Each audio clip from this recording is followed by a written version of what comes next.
Hi there, this is John Wilkinson again from History Made Easier, with a presentation that really aims to help you clinch that A star, looking at different approaches to the explanations as to why a Cold War unfolded.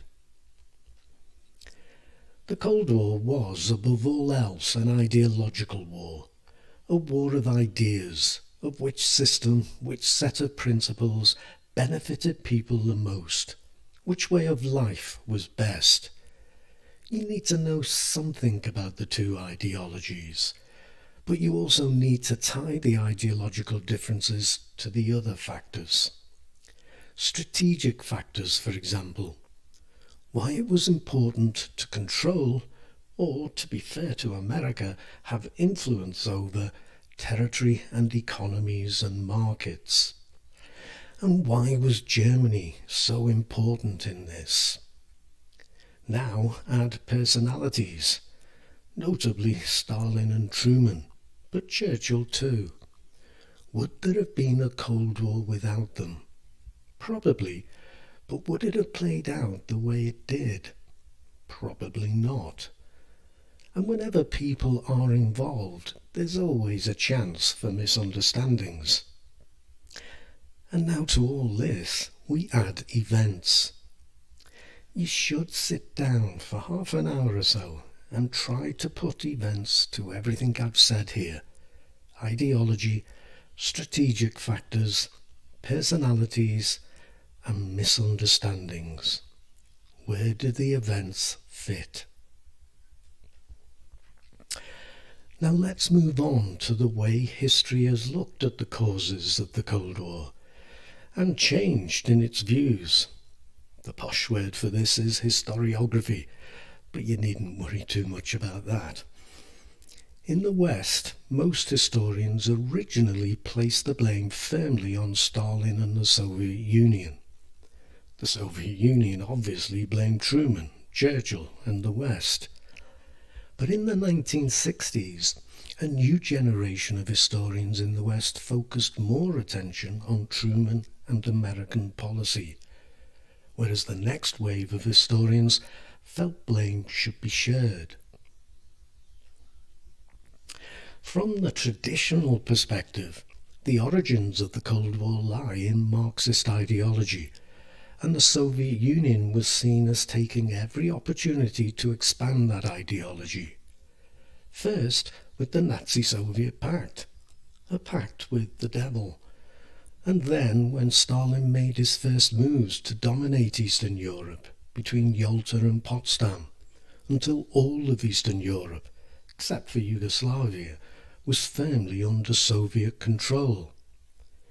And it lies in the means by which it was achieved, ignoring what was agreed at Yalta with rigged elections, the outright oppression of opposition, ending with one-party states.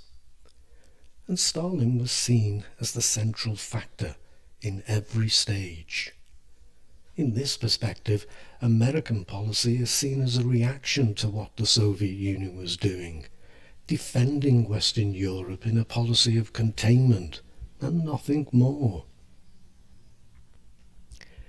However, as I've said, in the 1960s, some historians argued that it was President Truman and America that aggressively tried to ensure markets for American trade and so needed countries to be capitalist.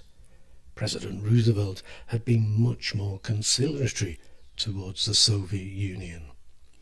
And they conclude that it was this that caused the Cold War. It was America that used atomic diplomacy at Potsdam and followed it with dollar diplomacy in the form of Marshall Aid, climaxing in the events that led to the Berlin blockade.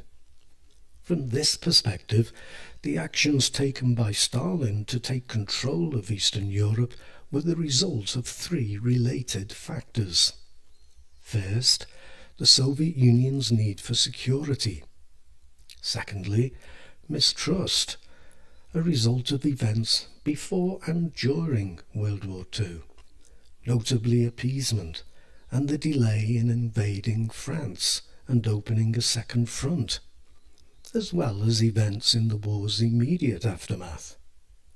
Thirdly, there was the need to recover as quickly as possible from the terrible devastation they had suffered as a result of the war.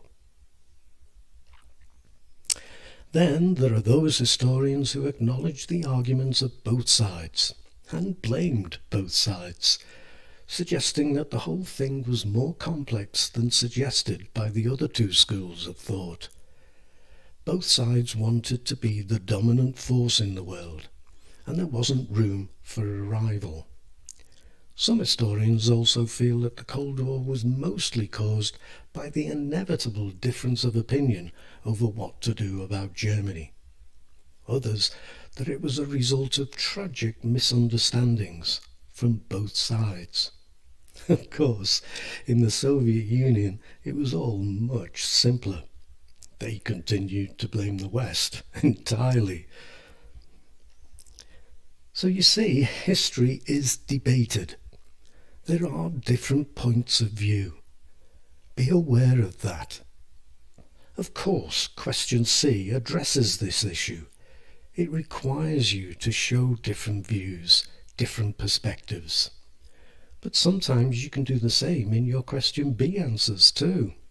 For example, why were there disagreements at Potsdam? Or why did the two sides disagree over Germany? Don't let the fact that historians disagree worry you. There are marks there for you to grab.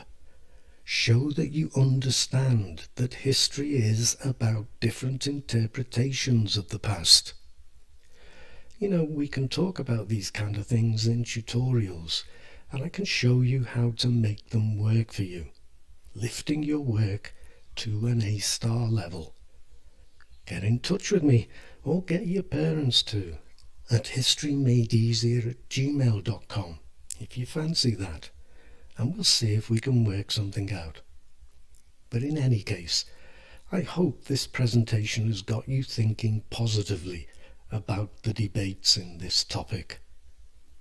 Thank you so much for listening, and the very best of luck in your studies. Cheers.